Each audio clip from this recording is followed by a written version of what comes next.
tackle a few quick questions about the status of the relief efforts on the island of Puerto Rico. Question 1.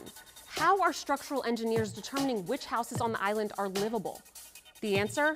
They're using an international safety evaluation. It's called the ATC 20. Buildings are labeled either green, yellow, or red tag based on the amount and type of structural damage.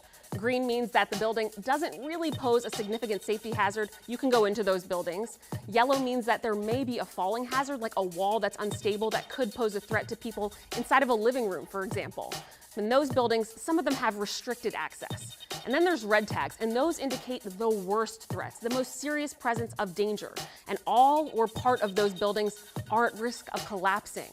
And that leads me to question number 2. How many of the buildings in Puerto Rico were designated red or yellow tags, the 2 worst? For that answer, I met up with structural engineer Kit Miyamoto. So it's about 10% of this area of the building stocks has been damaged pretty heavily, either red tag or yellow tag.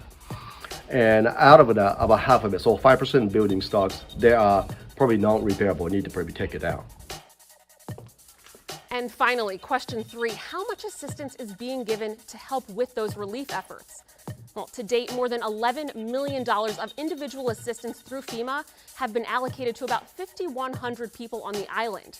But Larry, there are more than 8,000 people that were impacted, so that number is definitely expected to increase. And there you have it, guys. A couple more answers to questions specifically about Puerto Rico. If you have any more of them, send them right to us. Use hashtag the Q&A or email us at theqa@WUSA9.com. You know I am always on social media at Ariande Till. Use that hashtag and I will answer you any day or night.